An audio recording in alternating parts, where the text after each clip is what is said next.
Je vous salue dans le précieux, glorieux nom de notre Seigneur Jésus-Christ. Il est merveilleux, il est puissant, il est glorieux, que son nom soit glorifié. Après quelques minutes, après quelques pauses, après quelques mois de pause, je suis là encore pour parler de notre Seigneur Jésus-Christ. Parce qu'il est bon, parce qu'il est fidèle. Aujourd'hui, nous allons parler de la victoire sur le monde. La victoire sur le monde. Nous avons la victoire en Jésus-Christ parce que Jésus-Christ a triomphé. Il a triomphé. Comment est-ce qu'il a triomphé? Il a triomphé en mourant sur la croix de Golgotha. Il a triomphé en mourant à la croix de Golgotha. Il a triomphé en versant son sang, son précieux sang, son sang divin pour nous. Et quiconque accepte Jésus-Christ comme son Seigneur sauveur personnel est sauvé. Amen. Nous allons lire 1 Jean 3, verset 9. Quiconque est né de Dieu ne pratique pas le péché, parce que la semence de Dieu demeure en lui.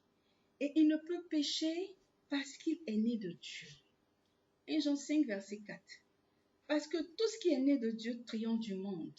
Et la victoire qui triomphe du monde, c'est notre foi. Et la Bible nous dit, la foi est une ferme assurance. La foi est une ferme assurance. La foi est une ferme assurance des choses qu'on espère, une démonstration de ce qu'on ne voit pas. Nous n'avons pas vu Jésus physiquement, mais nous l'avons accepté comme notre Seigneur sauveur personnel parce que nous avons senti sa touche divine. Amen. Bien-aimés, pour vivre dans ce monde pervers corrompu, il faut marcher par la foi. Et la Bible dit que c'est notre foi qui triomphe de ce monde. Ce monde, c'est pas le globe terrestre. Ce monde, c'est le système satanique. C'est ce que la Bible appelle le monde. Ce que la Bible caractérise le monde. C'est la convoitise des yeux. C'est l'orgueil de la vie. C'est la convoitise de la chair.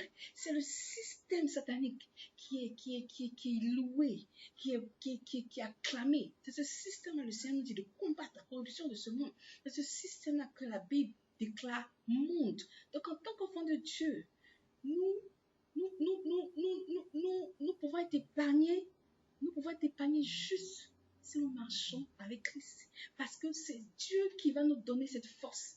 Bien-aimés, si nous n'avons pas la sémence de Dieu en nous, nous ne pouvons pas résister à ce monde, à ce système qui nous phagocyte, qui nous attire. Parce que nous-mêmes avons, nous, en tant qu'être humain, issu de la nature adamique, nous avons la sémence mortelle, la sémence adamique qui est en nous. Donc c'est quand nous acceptons Jésus-Christ comme notre Seigneur sauveur personnel, et il opère cette transformation, il nous change, il met cette sémence en nous qui nous donne de braver ce monde. Sinon, qui es-tu? C'est pourquoi, attention, il ne faut pas juger l'homme, il ne faut pas dire que telle personne est ceci et cela. Toi, tu es qui?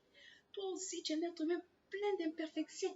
C'est parce que Jésus-Christ t'a fait grâce que tu dis tu es chrétien. Et si on est chrétien, notre main, c'est avec le Saint-Esprit. Sans le Saint-Esprit, nous ne pouvons rien faire. Amen. Donc, nous devons continuer de persévérer dans notre foi, dans notre marche chrétienne. La vie de jeûne, de prière, de consécration fait que cette semence en nous, le Saint-Esprit en nous, puisse grandir.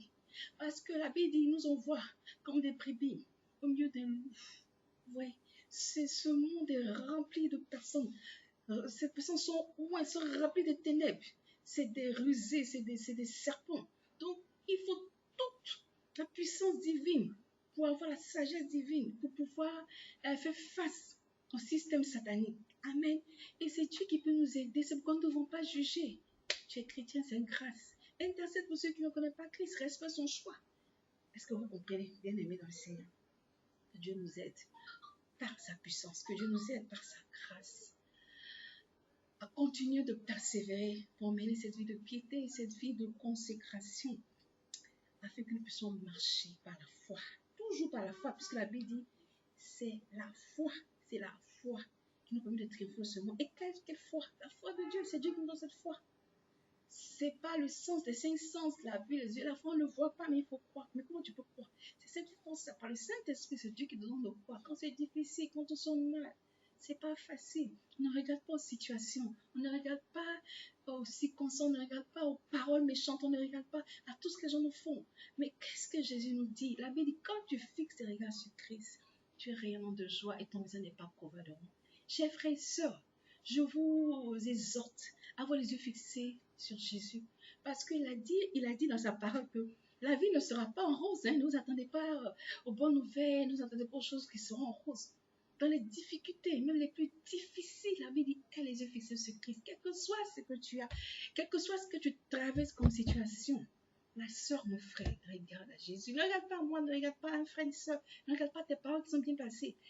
Parce que la Bible dit, malheur ceux qui mettent sa confiance en l'homme, mais béni soit ceux qui mettent sa confiance en Dieu. Si tu mets ta confiance en qui te déçoit, qu'est-ce que tu vas faire? Mets ta confiance en Christ. Mets ta confiance en Dieu, tu ne seras pas dessus. Que Dieu nous bénisse au nom de Jésus. Amen.